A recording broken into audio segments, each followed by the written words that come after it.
You're replaceable, Christopher. We all are. My boss said, look at me dead in the eye. Maybe it's time you remembered that. My name is Christopher Davis, 38 years old, and until that Monday morning, I was a senior software architect at Innovate Tech Solutions. For 14 years, I've been the backbone of their entire platform architecture. Kevin Walsh, my VP of engineering, had just delivered those words like he was commenting on the weather, not in private, not with any warning. Right there in the conference room with Vanessa from HR taking notes. I nodded once, closed my laptop, and said, understood. Kevin had been my boss for exactly 18 months. Brought in by the board when our founder, Sarah Mitchell, stepped back to focus on strategic vision. He wore expensive suits, used phrases like digital transformation and innovation velocity, and had never written a single line of production code in his life. I cleared my office without argument. 22 minutes flat. One cardboard box for personal items, another for the engineering notebooks I'd meticulously maintained over 14 years. System architectures, integration protocols, emergency procedures, the invisible documentation that kept everything running. Christopher, this isn't personal, Kevin said, appearing in my doorway as I packed, his voice softened now that we were alone. We just need fresh perspectives, new approaches to legacy challenges. I kept packing. The platform's been running at 99.97% uptime for 3 years straight. Uptime isn't everything in modern software development, he replied. Scalability, maintainability, team velocity. Those are the metrics that matter now. I didn't bother explaining that the 99.97% uptime came from relationships I'd built with every system, every integration point, every potential failure mode over 14 years. That my legacy code was what kept $50 million in annual transactions flowing seamlessly. That the team velocity he cared about was possible only because I'd spent countless nights making sure they never had to worry about the foundation crumbling beneath them. Kevin wouldn't understand that my old-school approach was what allowed his modern metrics to exist in the first place. I shook hands with my team on the way out, wished them success. I meant it. Good people who had no idea what was coming. On the drive home, my phone lit up with messages from shocked colleagues and confused vendors who'd somehow already heard. I didn't answer. Instead, I pulled into a parking lot overlooking downtown Columbus and sat for a moment. For the first time in 14 years, I had nowhere to be at 2 p.m. on a Monday. I knew what would happen next. I'd seen this movie before. The first hints were already there in Kevin's office. The MBA jargon, the modernization initiatives he'd mentioned implementing, the consulting firm he'd brought in to assess our technical debt. What he didn't know was that every critical system integration was personally architected by me, built on deep understanding of client requirements and business logic, not just framework patterns. There was no transition plan because nobody had asked for one, and now nobody ever would. I joined Innovate Tech when they were a struggling startup in a converted warehouse downtown. Their product, business process automation software, was solid, but they couldn't scale consistently enough to land enterprise contracts. The founder, Sarah Mitchell, was a brilliant MBA with a vision for digital transformation, but no technical background to make it reality. I need someone who can build systems that actually scale, Sarah had told me during my interview, pointing to a whiteboard covered in architectural diagrams that made no technical sense. You MIT guys understand distributed systems. Make this work, and I'll make it worth your while. After 6 years as a software engineer at various startups, I knew how to build reliable platforms, not by following the latest framework trends that changed every 6 months, but by creating stable architectures where every component had a purpose and every integration point was bulletproof. I spent that first year understanding not just what our software needed to do, but why clients needed it done that way. Some were small manufacturing companies trying to automate paper-based processes. Others were divisions of Fortune 500 corporations where the right API design meant the difference between adoption and abandonment. By year 3, we had the most reliable business automation platform in our market segment. When competitors were losing clients due to system outages and integration failures, we kept running. Our client retention hit 94%. Customer satisfaction scores reached industry-leading levels. Sarah understood the value. Whatever you're doing with this architecture, keep doing it, she'd say at our monthly technical reviews. Best investment I ever made was bringing you on. But Sarah stepped back last year, said she wanted to focus on strategic partnerships and market expansion. The board immediately started professionalizing operations, new frameworks, new development methodologies, new KPIs, and finally Kevin. The first crack appeared during his second week. He canceled my quarterly architecture review meetings, calling them unnecessary overhead in an agile environment. The second came during a strategy session where he dismissed my concerns about migrating to microservices without understanding our client integration requirements. The industry is moving toward cloud-native architectures, he said confidently. We can't let legacy thinking hold us back. The third was overhearing him tell someone on the phone that our engineering team was stuck in the past and needed fresh leadership. I could have fought harder, could have explained that our success was built on precisely the stable approach he was dismantling, that our clients trusted us because of reliability, not because we used the latest JavaScript framework. But I recognized a pattern. I'd seen it at previous companies too. New leadership determined to make their mark by changing what already works. So I started making backups of my architecture documents, updating my emergency contact procedures, preparing for the inevitable. When it came, the only surprise was Trevor Kim, 26 years old, Stanford Computer Science, hired 3 weeks ago with the title Principal Software Architect. Kevin had introduced him as the future of our engineering organization. Trevor was brilliant, no question. He could implement any algorithm, optimize any query, debug any piece of code you put in front of him. What he couldn't do was understand why our authentication system was designed the way it was, or why certain API endpoints had seemingly redundant validation layers, or why our database schemas included what looked like unnecessary normalization. These weren't bugs or technical debt. They were solutions to real problems our clients had encountered over years of production use. Problems Trevor had never seen because they'd been solved before he arrived. 3 days after my firing, Jessica Martinez called. Senior developer at one of our biggest clients, Midwest Corp. Heard what happened, she said. Their loss. Listen, you free for lunch? No agenda. Just wanted to catch up. We met at a cafe downtown. Jessica was pushing 45 with the tired eyes of someone who'd spent decades integrating software systems for a traditional manufacturing company. So, what's next for Christopher Davis? She asked after we ordered, taking some time, evaluating options. Jessica nodded. Heard from anyone at Innovate Tech since you left? Radio silence. Not surprised. Kevin's already announcing changes. New development methodology, modern architecture patterns. She studied my face. You didn't set up transition documentation for that, did you? All my work is documented according to company policy. I replied truthfully. Every system, every integration, every procedure. That's what I figured. Jessica leaned forward. Look, Christopher, I'm going to be straight with you. We're already seeing issues with your platform. Nothing major yet, but warning signs. Response times are slower. Error rates are creeping up. Your replacement seems like a smart kid, but he doesn't understand our specific integration requirements.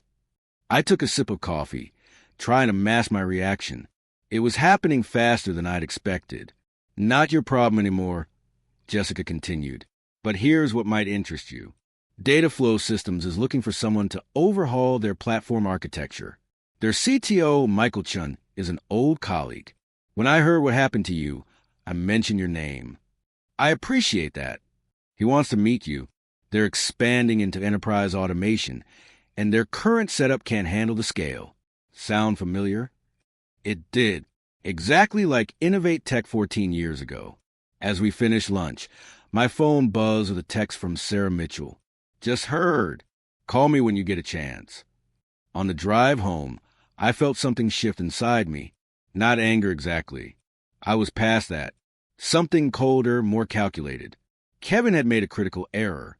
He'd assumed the systems I'd built were transferable, that architectural knowledge could be replaced with fresh energy and modern frameworks, that clients would stick with Innovate Tech out of inertia or contractual obligation. He didn't understand that I'd structured every major client integration to require deep understanding of their specific business requirements. No cookie-cutter solutions, no standard API patterns. Each one customized with direct communication channels and specialized error handling. It wasn't sabotage.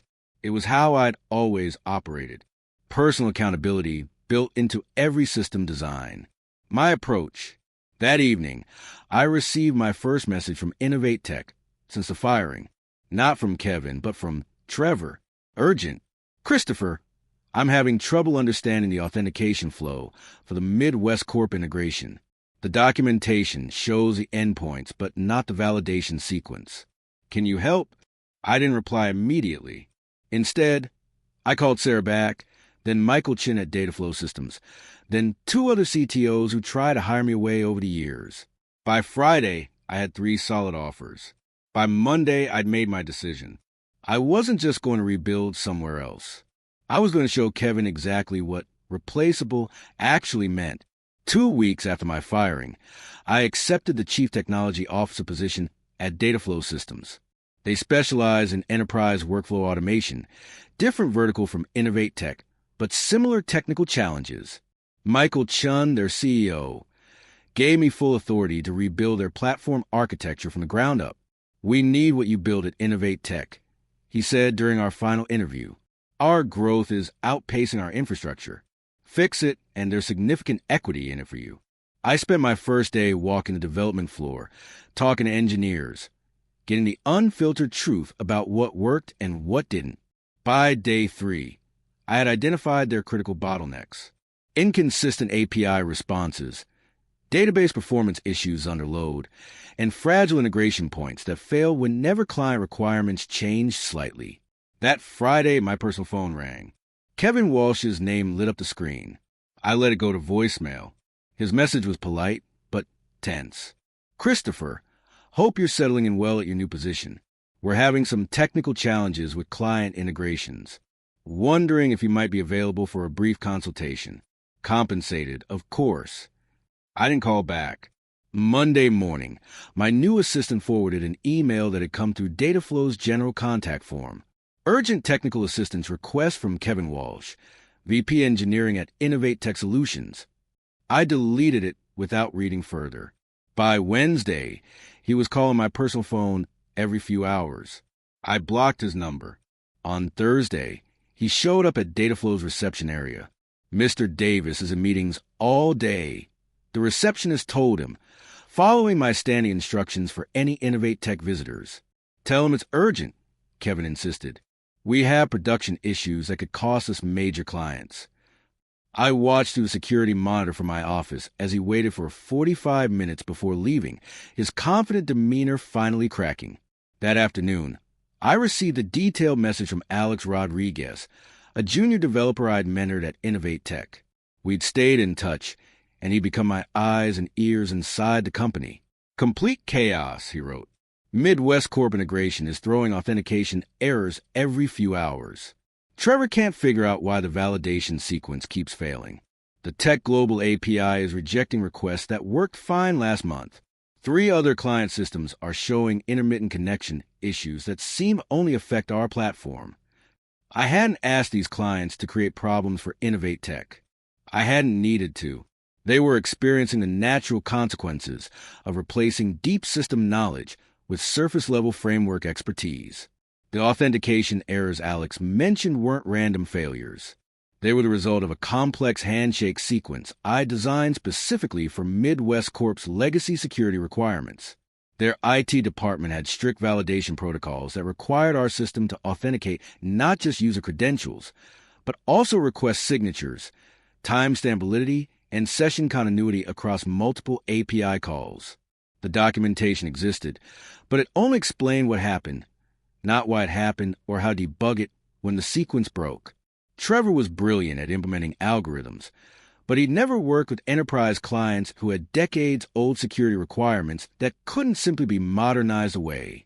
The next morning, Sarah Mitchell called. "The board is starting to ask questions," she said. Sarah had kept a small equity stake in Innovate Tech after stepping back. Kevin is attributing the technical issues to legacy architecture problems. Says he left the code base in a fragile state. I haven't touched any Innovate Tech system since I left. I replied truthfully, I believe you, but he's convinced himself that you're somehow undermining the platform remotely. Sarah paused. They lost a regional bank contract yesterday. Couldn't guarantee system stability for their compliance requirements. Regional bank, a client I'd personally worked with for 2 years to understand their regulatory needs before they finally signed. One of Innovate Tech's most profitable accounts. Not my concern anymore, I said. Of course not, Sarah agreed. By the way, how's the new position? Different challenges, similar solutions. I hesitated. I might need to bring on some additional development talent soon. Know anyone looking for senior architecture positions? Sarah chuckled. Funny you should ask. I might have some leverage to help with that very soon. A week later, I received a formal letter from Innovate Tech's legal department claiming I had violated non-disclosure agreements by interfering with their client relationships and potentially accessing their systems without authorization. I forwarded it to Dataflow's legal team without comment. Their response came back within hours. No merit, no evidence, no concern. Classic desperation move from a company losing clients due to internal technical failures. They were right. I hadn't interfered with anyone. I had simply stepped aside and let reality demonstrate the difference between replaceable and irreplaceable. That night, I slept better than I had in months. A month into my new role at Dataflow, I received a LinkedIn message from Patricia Young, Innovate Tech's Chief Financial Officer. We'd worked well together during my time there, both of us detail-oriented professionals who preferred results over politics. Can we meet? Was all she wrote. We chose a coffee shop halfway between our offices. Patricia looked exhausted, the kind of bone-deep fatigue that comes from fighting unwinnable battles. They're blaming you for everything, she said after we sat down. The client departures, the system instabilities, the platform migrations that keep failing. Kevin's built this narrative that you sabotage the architecture before leaving. That would require planning I didn't have time for, given the 10-minute notice of my termination. I replied, stirring my coffee. I know, but here's what you don't know. Patricia lowered her voice. Kevin was brought in specifically to reduce technical overhead and prepare the platform for acquisition. The board wants to sell within 18 months. They need to show improved margins and reduced operational complexity. Innovate Tech was already profitable. I noted, not profitable enough for them. Your architecture was too customized, too dependent on specialized knowledge. They need something more transferable. She pulled out her tablet, opened a spreadsheet. Look at these efficiency targets. They need to reduce platform maintenance costs by 40% while increasing development velocity by 60%. I studied the numbers. Impossible without either gutting functionality or shifting to cookie-cutter solutions that would destroy the client-specific integrations that made our platform valuable. There's more, Patricia continued. Kevin didn't fire you because of your leadership style. He fired you because you were the only one who would have challenged these targets publicly. The rest of us weren't told about the acquisition timeline until after you were gone. That's why it was so public. I realized, a warning to everyone else. Patricia nodded. Exactly. And it worked. Nobody's pushing back on the technical decisions anymore. Everyone's afraid they'll be next. So why tell me this? She closed her tablet. Because I handed in my resignation yesterday. I'm not participating in what comes next. She hesitated. There's an emergency board meeting next week. They're going to discuss drastic measures, including potentially outsourcing core development to offshore teams. Trevor's already overwhelmed, and Kevin's talking about bringing in a consulting firm to stabilize the platform. I walked Patricia to her car, thanked her for the information, and drove straight to Sarah's house. I found her in her home office, reviewing quarterly reports on her laptop. They're going to destroy the company, I told her, relaying what Patricia had shared. Sarah put down her reading glasses, leaned back in her chair. I've been feeling the pressure to sell my remaining shares. Board meetings have become increasingly hostile toward anyone questioning the new direction. Don't sell. Easy for you to say. You're not getting daily calls from board members suggesting I'm standing in the way of progress. I leaned against her bookshelf. What if there was another option? What if Dataflow acquired Innovate Tech's client portfolio and platform assets instead? Sarah stared at me. You're serious. Michael's looking to expand into enterprise automation. Innovate Tech has established client relationships and proven integration patterns. It makes strategic sense. Kevin's board wouldn't sell to you. Too much ego involved now. They would if Innovate Tech was facing an existential crisis. If their only hope of recovering shareholder value was a strategic sale to prevent complete collapse. I met her eyes. How long until the technical problems become critical enough to threaten the entire client base? Sarah thought for a moment. At the current rate of client departures and system instabilities, 6 weeks, maybe 8. And if more enterprise clients follow regional bank out the door, a slow smile spread across Sarah's face. Christopher Davis, you calculating genius.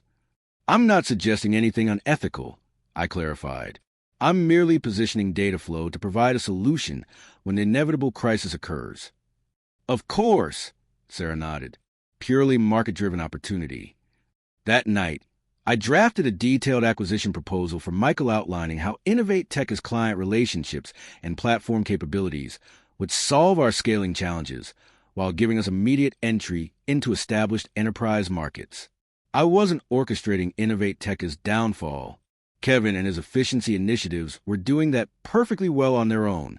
I was simply positioning Dataflow to save the technology and client relationships that Kevin was systematically destroying. For the next month, I focused entirely on strengthening Dataflow's technical infrastructure and client relationships. We implemented robust monitoring systems, established clear documentation standards, and built redundant safeguards for critical integrations. More importantly, I developed relationships with several former Innovate Tech clients who were privately expressing concerns about platform stability and support quality. Meanwhile, Innovate Tech's situation deteriorated exactly as I predicted, not because I interfered, but because replacing institutional knowledge with generic expertise creates predictable consequences. 2 more enterprise clients suspended services this week. Alex texted me. Platform uptime dropped to 97.2% last month. Trevor had a breakdown in the engineering meeting yesterday. Kevin's talking about bringing in external consultants to stabilize the architecture. I forwarded the update to Michael, adding it to the acquisition case I was building. He'd been initially skeptical about acquiring a competitor, but was coming around as the strategic advantages became clearer. If we move, it needs to be soon, he responded, before they lose too much institutional value. The following Friday, I received an unexpected visitor at Dataflow. Jessica Martinez from Midwest Corp showed up unannounced. Got time for coffee, she asked. Over lattes at a nearby cafe, she explained her presence. We're pulling all our integration work from Innovate Tech. Can't rely on them anymore. 3 major system failures in the past month, and their support team doesn't understand our requirements well enough to fix the underlying issues. Sorry to hear that, I said, meaning it. Despite everything, I took no pleasure in seeing good technology destroyed by poor leadership. We need a new automation platform, Jessica continued. Someone who understands enterprise integration requirements without drama. Someone like Dataflow. I set down my coffee. We don't currently offer the same automation modules as Innovate Tech, but you could, Jessica smiled, with the right platform foundation and technical expertise. Hypothetically, yes. What if I told you Midwest Corp is prepared to sign a 3-year development contract with significant customization budget, enough to justify building out a complete enterprise automation platform? This wasn't just an opportunity for Dataflow. It was a leverage we needed for the acquisition. A guaranteed enterprise client would make Innovate Tech's existing platform and client relationships even more valuable to us, while providing the technical justification for the purchase. I'd need to discuss it with Michael, I said, but it's certainly worth exploring. When I brought the proposal to Michael that afternoon, along with updated intelligence on Innovate Tech's declining situation, he made his decision. Make them an offer, he said, but do it through Sarah first. Test the waters before we show our full hand. I called Sarah that evening and outlined the plan. She would approach Kevin's board, presenting herself as a concerned former executive with a potential solution, an interested buyer willing to acquire Innovate Tech's assets at a reduced but fair price, preserving jobs and client relationships in the process. Won't mention data flow or you initially, Sarah confirmed. Just gauge their desperation level. Perfect. 3 days later, Sarah called back. They bid harder than I expected, barely negotiated on price. They want out before next quarter's financial reports become public. Did they ask who the buyer is? Of course. I told them a well-funded technology firm looking to expand their enterprise automation capabilities. They didn't push for details. They're too eager to stop the bleeding. We moved quickly after that. Michael assembled the acquisition team, with me providing detailed analysis of Innovate Tech's technical assets, client relationships, and remaining value propositions. We structured the deal to retain as many employees as possible. People I knew personally whose skills deserved better than what Kevin's efficiency initiatives had given them. 2 weeks later, with the preliminary agreement in place, it was time to reveal Dataflow as the buyer and me as the architect of the acquisition. The meeting was set for Monday morning at Innovate Tech's headquarters, exactly 4 months after my very public dismissal. I selected my suit carefully that morning, not to impress Kevin, but out of respect for the moment. This wasn't about revenge. It was about restoration. I walked into Innovate Tech's conference room at precisely 9 a.m., followed by Michael and our legal team. Kevin's face when he saw me was worth every sleepless night of the past 4 months. "What is this?" he demanded, looking from me to Sarah to the board members present. "Mr. Davis is here representing the acquiring company." Sarah explained calmly. Dataflow Systems is acquiring Innovate Tech's platform assets and client portfolio, and Christopher will be overseeing the technical integration. "This is a joke." Kevin stood up. "We're not selling to him." The lead board member, a thin man named Robertson, cleared his throat. "The preliminary agreement has been signed. Dataflow Systems is acquiring our automation platform and associated client contracts, with Mr. Davis serving as Chief Technology Officer for combined entity." "You can't do this," Kevin insisted. "He's the reason we're in this situation. He sabotaged our client relationships." I remained standing, hands clasped behind my back. I haven't contacted a single Innovate Tech client since my departure. I'd be happy to provide phone records, system access logs, and sworn statements confirming that fact. Then how do you explain the system failures, the client departures? "What you're experiencing," I interrupted calmly, "is the natural consequence of treating institutional knowledge as replaceable. Those clients didn't need me to tell them that their integration requirements were no longer being met." Michael stepped forward, taking control of the meeting. "We're here to finalize the acquisition terms. Dataflow will retain the Innovate Tech platform while providing the technical expertise needed to restore client confidence.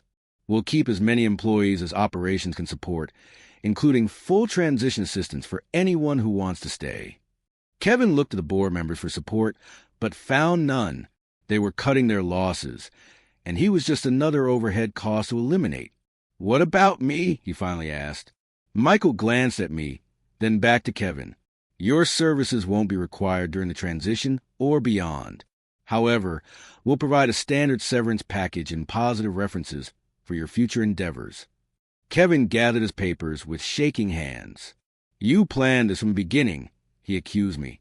"You set me up to fail." I shook my head. "No, Kevin. You did that when you decided that 14 years of institutional knowledge was replaceable, when you chose framework modernization over client relationship maintenance." He left without another word. The board members stayed, eager to complete the transaction that would salvage their investment and preserve the company's reputation. I felt no triumph, only quiet satisfaction that justice had been served. 6 months later, I stood in the engineering department of the newly integrated Dataflow Innovate Tech operation. We'd retained 87 of the original 94 technical employees, consolidated redundant systems, and rebuilt the client relationships that Kevin's efficiency initiatives had damaged. Most importantly, we'd implemented proper knowledge transfer processes and documentation standards that would prevent any single person from becoming irreplaceable again. It took time, patience, and genuine commitment to excellence, but we'd rebuilt trust with enterprise clients who had been questioning whether their automation needs could be met reliably.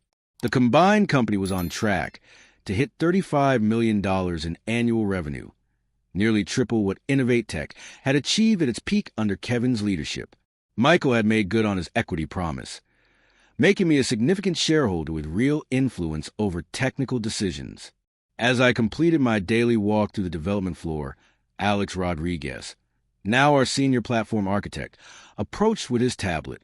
Midwest Corp just confirmed the expanded integration timeline, he reported, and Tech Global approved a new API framework. Said they appreciate having technical leadership that understands their business requirements again. Good. Let's schedule on-site visits with both teams next month. Face-to-face relationships still matter. Alex nodded. By the way, heard anything about Kevin? Consulting for a mid-sized firm in Denver, last I heard, helping them modernize their development processes.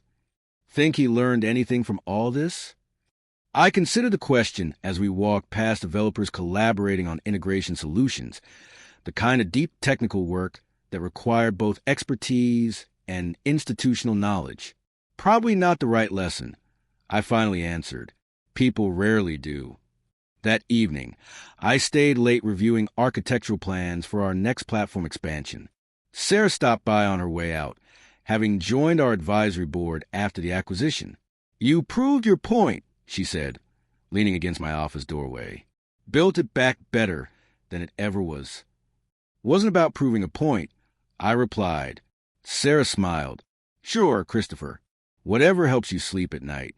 I returned to my technical specifications after she left, but my mind drifted to that day in the parking lot when I sat watching downtown Columbus, wondering what came next.